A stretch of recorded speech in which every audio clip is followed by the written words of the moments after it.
Amen. Sa iba pang testimonya ng mga dating kadre ay inilahad din na may koneksyon ang ilang kilalang mambabatas ng Kamara sa CPP, NPA, NDF, tulad din na dating Bayan Muna Representative Nery Colmenares at Kabataan Representative Raul Manuel. Yan, we have existing laws na pwedeng na-violate. So, liable siya kung na-violate niya yung batas, particularly yung recruitment. Nais ni Senador Bato de la Rosa na imbestigahan si Kabataan Party List Representative Raul Manuel dahil sa umano'y kaugnayan sa New People's Army, itinanggi ng mambabatas ang mga akusasyon.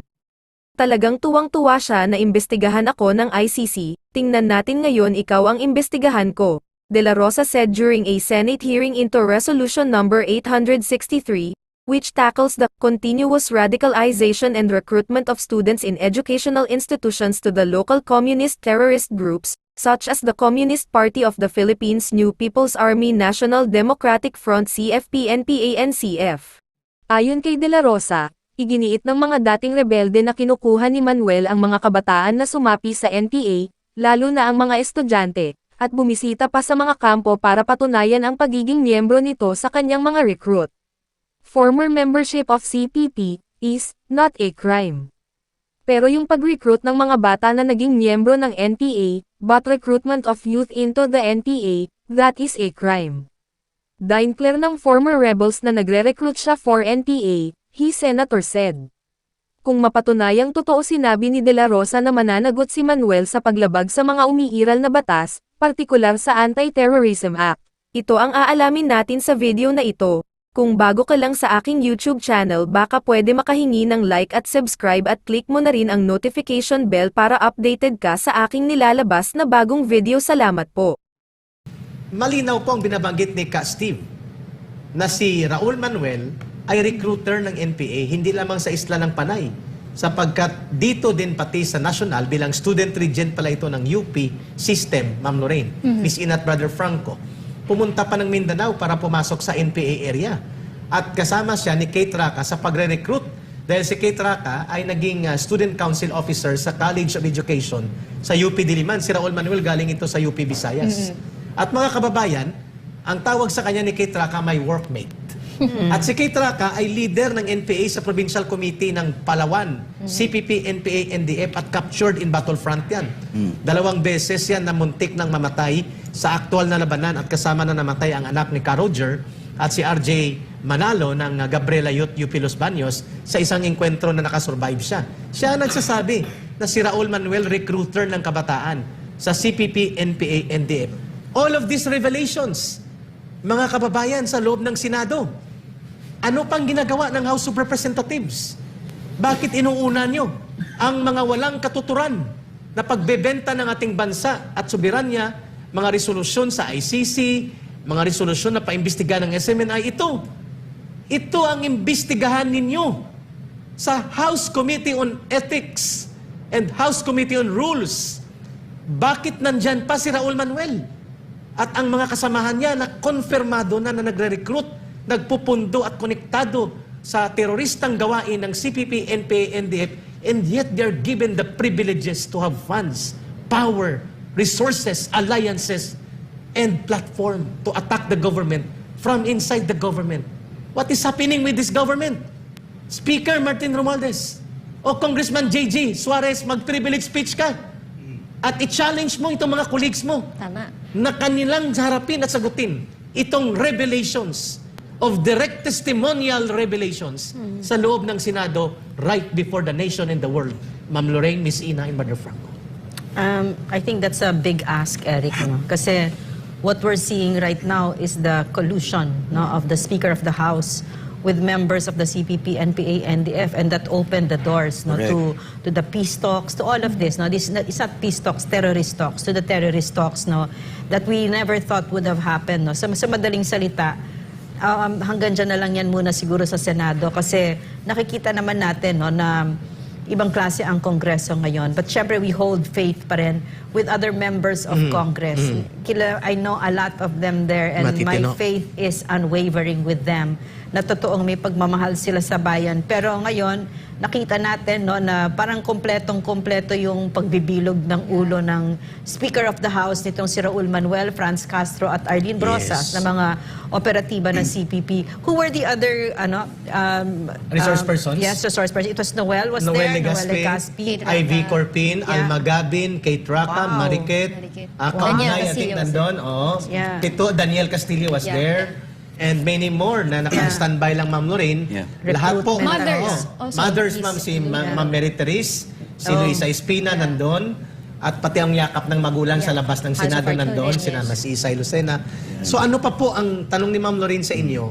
That may be a very long shot call on our part sa napaimbestigahan sila sa Congress, but that is a legitimate and rightful clamor of the people Yes, kasi na Eric, dapat naming ilabas, Miss Ina. Kasi Eric, di ba, napaka-sensitive nila pag kinu-question yung integridad nila. Remember, nung kinestyon lang sila at sinabi na open your books. Ang dami na nangyari ngayon. At dito, kamakailan, kinestyon lang din natin itong nakuha natin impormasyon.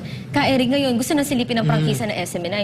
Kung meron po kayong kapangyarihan na napakabilis na gawin yan, bakit ito rin po, nananawagan din kami na imbisigahan nyo itong mga binanggit na pangalan dito sa Senado, kaugnay dito sa recruitment na ginawa ng komunistang teroristang grupo, no? Binanggit nila si Raul Manuel. Oo. We can ask Yung buong Congressman kamatayan nila. JJ, no, to do Can we, that, JJ Suarez. yeah, we're Alam mo, asking you, ma'am, please do Privilege that. speech siya dapat.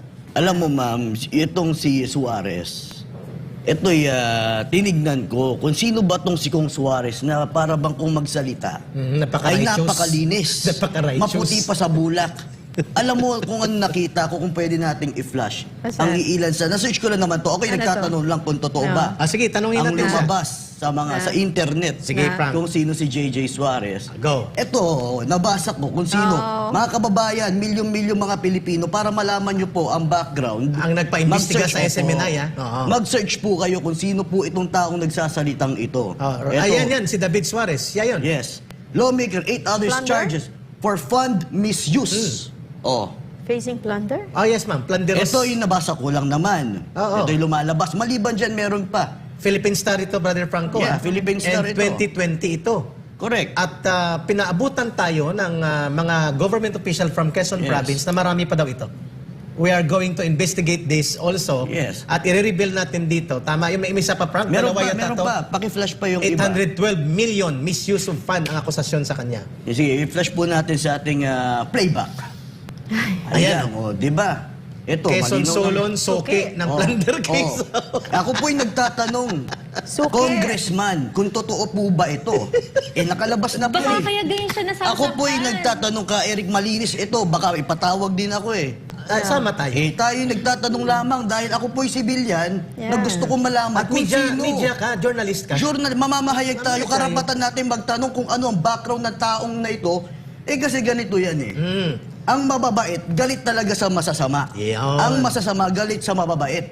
Sino ba gumagawa ng kabutihan para magpahayag ng katotohanan? Correct. Ako'y nanggagalaiti ka, Eric. Go. Bilang isang mamamayan, napanood ko kayo kahapon. Naging netizen ako eh. Kahapon. Yes. Napanood ko kayo eh. At nakikita ko kung paano magsalita itong Buti hindi ko congressman napanood. ito. Ma'am, Biyari ka. nag-aso yung pet ko eh. Talaga? Ano Hindi sinabi ako ba niya? Hindi ko napanood. Kung siya yung makapagsalita, inuusgahan niya. Akusasyon yung kanyang datingan sa kanyang pahayag ka, Eric, na sinasabi niya, parang hindi lang akusasyon, parang diktadorya pa dahil ilabas mo muna SMNI ang resource mo kung saan nanggaling yan. Kasi malinis daw siya. Kasi malinis siya eh. Bakit ba daw siya suki ng plunder? Yun nga eh. Ako Charges. nagtatanong lamang, bakit po kayo naging suki? Nilalabas ng... Correct.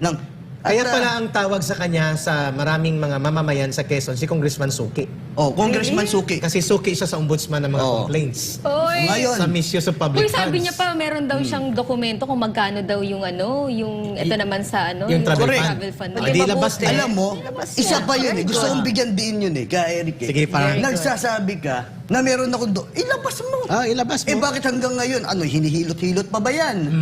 Ay, matagal naman Ito ang pa, hilutan na yan. Ito. Tila naging suki na ng ombudsman. Sa dating Quezon Governor at ngayon Second District Representative David J.J. Suarez. Mga kababayan, kilalanin po natin to. At Sad. at iba't ibang mga mamamahayag, media outfits na talaga naman suki rin na kongresista. Ito, may complainant siya. Batay sa 35 na pahinang reklamo na hinihain ng mga residente ng lalawigan ng Quezon. At ito yung pumapasok ngayon sa ating mga inboxes na sina Lionelo Botugon, Antonio Alomeda and Marie Binosa at Mauro Forneste. Wala umanong pakundangan na nakikipagsabwatan si David Suarez sa mga dati niyang mga tauhan sa Kapitolyo para mangulimbat ng 6.1 million pesos sa loob. 56.1 million pesos sa loob ng kanyang termino bilang gobernador ng lalawigan noong 2010 hanggang 2019. Ayan. So that nagtatanong true? kami, Congressman Suarez, Yeah. are you willing to be our guest tomorrow? Yun.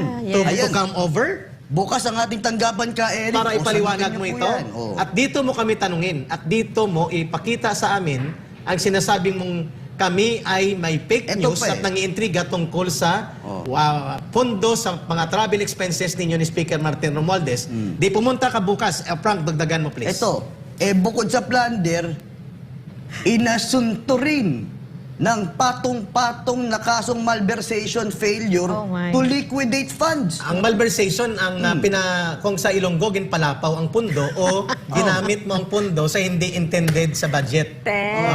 So palapaw pundo yun. Actually, mga kababayan, dami niyan eh. Hindi na nga namin mabasa sa sobrang dami. Oo. Pinapakilala lang po namin kung sino po. At Kayo nagtatanong po, tayo kung totoo nagtatanong ito. lang tayo. Mag-search na lang po kayo. At kausapin niyo po maganda yung mga opisyal sa Quezon nang sa gayon malaman ninyo ang totoong pagkatao ng isang tao na nanggagalaiti. Hindi naman siya yung tinatamaan. Ini-invite daw ang SMNI ni Governor Dr. Tan, gobernador ng Quezon Province, dahil gusto niyang maipaliwanag kung bakit siya nanalo at na naging gobernador dahil sa good governance campaign niya. Si Governor Tan po ang naglampaso kay David kina Suarez sa eleksyon ng 2022, Brother Franco. Yan. Pero malinaw na nagtatanong po kami at iniimbitahan natin si Congressman David J.J. Suarez to come over tomorrow or sa Monday dito po sa SMNI. Dalhin mo yung dokumento mo na kami ay hindi po totoo yung aming pagtatanong tungkol sa 1.8 billion travel fund expenses. At dahil dyan, ang aming panghuling ibabanggit dito, kasi nandyan ang isa naming guest, pero babalikan namin Pero ito. may hirit din ako sa pasigay ka, Sige, Eric. Brother Franco, sana, si Congressman David Suarez ay mag-privilege speech din at mag-attend kami at magdadala kami ng napakalakas na pagpapalakpak kung paimbestigahan mo rin ang involvement sa recruitment sa NPA, Correct. terorismo, at mga kasamaan na ginagawa ng grupo ni Raul Manuel at si Raul Manuel ng Kabataan Party, si Arlene Brosas at si Franz Castro, sasabihin namin na talagang may balls ka.